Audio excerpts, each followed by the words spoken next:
Presenting the recall.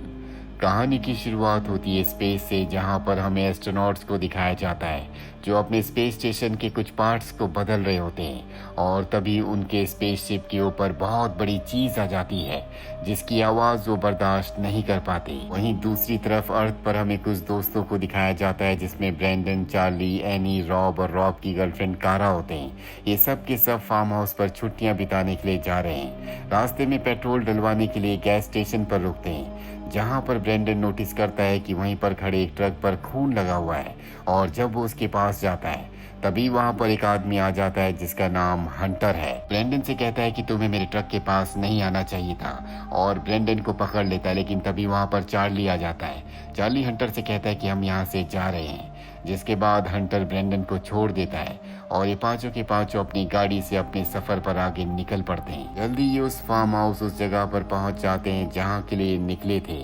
कुछ देर आराम करने के बाद इनमें से 3 कहते हैं कि हम जंगल को एक्सप्लोर करने के लिए जा रहे हैं और जब ये जंगल में लगातार आगे बढ़ते चले जाते हैं तभी इन्हें वहां पर एक घर दिखता है जो पूरी तरह से अबेंडेंड होता है। ये उस घर के अंदर चले जाते हैं जहां पर बहुत सारे जानवरों के पार्ट्स होते हैं। ये देखते हैं कि वहां पर आर्मी के एक बहुत बड़े ऑफिसर की फोटो भी है और ये ऑफिसर और कोई नहीं बल्कि हंटर है जो इन्हें गैस स्टेशन पर मिला था। और इससे पहले कि तीनों के तीनों यहाँ से निकलते, हंटर अपनी गाड़ी लेकर अपने केबिन तक पहुंच जाता है।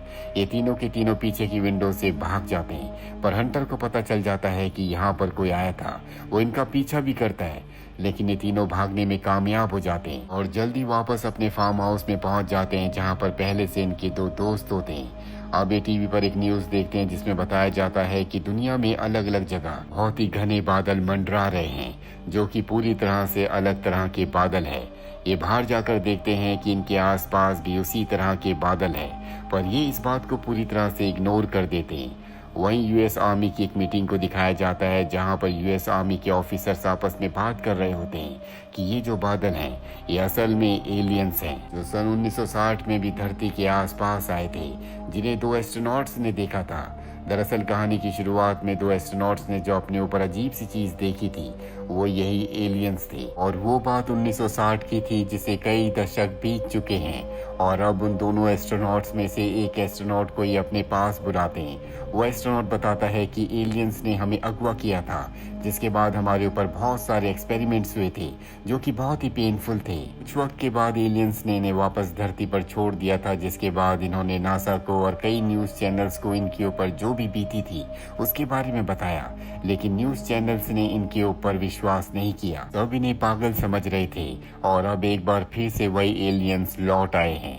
रात को दिखाया जाता है कि एलियंस का एक स्पेसशिप क्लाउड से नीचे आता है और उसमें से एक स्पेस शटल बाहर निकलता है, जिसे दूर से हंटर देख रहा होता है क्योंकि हंटर ये दूसरा एस्ट्रोनॉट है जिसे एलियंस ने अगवा किया था। और अब जब वो स्पेस शटल धरती के करीब आता है तो हंटर को और उसके उस दूसरे साथी एस्ट्रोनॉट को, जो कि अब आर्मी वालों के पास हैं, इन दोनों को कुछ होने लगता है। स्पेस शटल अब फार्म हाउस के पास गिरता है जहां पर वो पांचों के पांचों दोस्त हैं। कारा उसे देख लेती है जिसके बाद वो पूरी तरह से फ्रीज हो जाती है। उसका बॉयफ्रेंड रॉब वहां पर आता है, लेकिन अगले पल वो बेहोश हो जाती है। रॉब और बाकी लोग उसे होश में लाने की कोशिश करते हैं। जल्दी वो होश में आ जाती है और अब ब्रेंडन ने अपने घर के आसपास कैमरास लगाए होते हैं जो मोशन से पिक्चर को क्लिक करते हैं। रॉब देखता है कि उसमें हंटर की पिक्चर क्लिक हुई है, यानी कि वो उनके घर के आसपास है।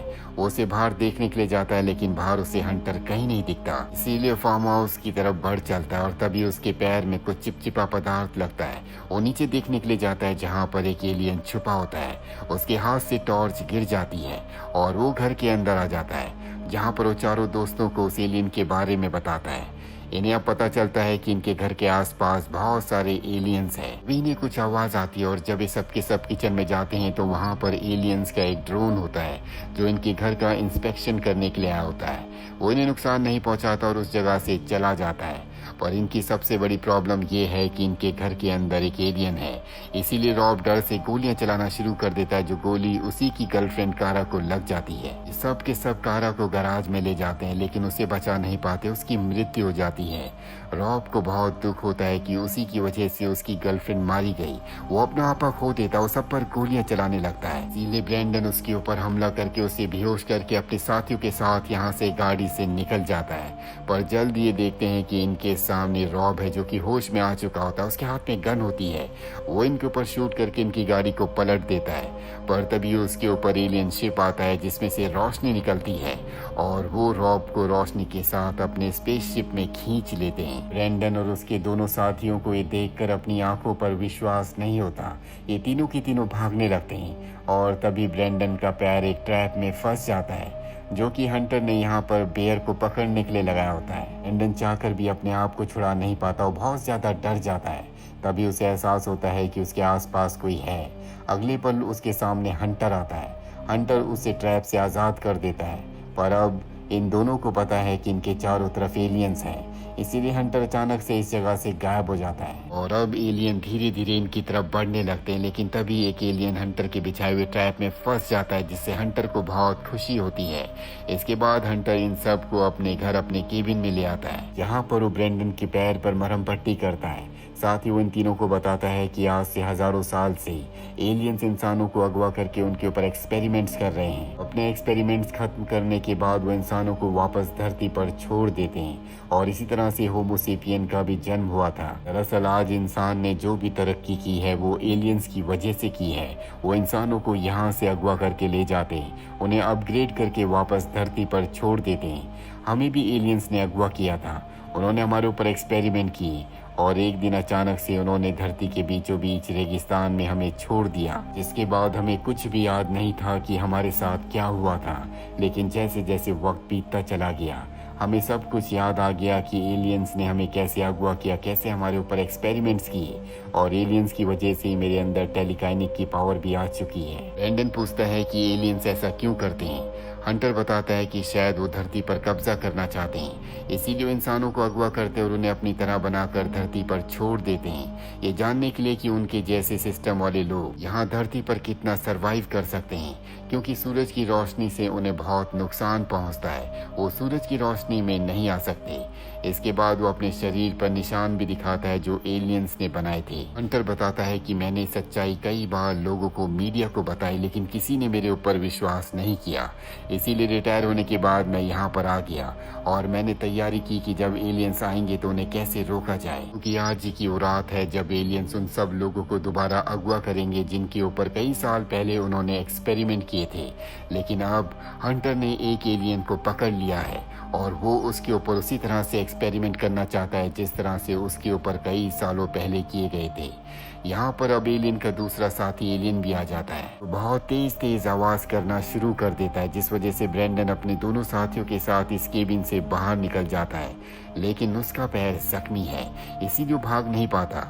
उसके दोनों दोस्त उसे वहीं पर छोड़कर उस जगह से निकल जाते हैं और जल्दी उनके ऊपर एलियन शिप आ जाता है जो उन दोनों को एलियन शिप में खींच लेता है। और अब ब्रेंडन का साथी चार्ली, जिसे एलियन शिप ने ऊपर खींच लिया, वो देखता है कि उसके चारों तरफ बहुत सारे ड्रोन्स हैं और यहाँ पर बहुत सारे इंसान भी हैं, जिन सब इंसानों को एलियंस ने अगवा किया है। वो किसी तरह से अपने आप को आज़ाद करके यहाँ से आगे बढ़ता है, जहाँ पर वो देखता है कि ब्रेंडन को भी एलियंस ने अगवा कर लिया है, साथ ही उसके नीचे के शरीर को उन्होंने पूरी तरह से बदल दिया है। एलियंस यहाँ पर इंसानों के शरीर के अलग अलग हिस्सों पर एक्सपेरिमेंट्स कर रहे होते हैं, जिसमें सबसे मेन हिस्सा इंसान का दिल और दिमाग है। चार्ली देखता है कि उसके सभी साथियों को एलियंस ने पकड़ लिया है, उन्हें खास तरह के लिक्विड में डुबाया गया है। चार्ली अपने एक साथी को निकालने की कोशिश करता है, लेकिन तभी एलियंस उसे आकर बेहोश कर देते हैं, जिसके बाद अब वो उसके ऊपर भी एक्सपेरिमेंट करते हैं, जिससे उसे बहुत पेन होता है और अगले पल वो बेहोश हो जाता है। जब उसे होश आता है तो वो धरती पर होता है, उसके शरीर पर अजीब से निशान होते हैं, ठीक उसी तरह से जिस तरह से हंटर के शरीर पर थे। उसे अपने बाकी दोस्त भी मिल जाते हैं, लेकिन इनमें से किसी को भी याद नहीं होता कि एलियंस ने इन सब को अगवा किया था।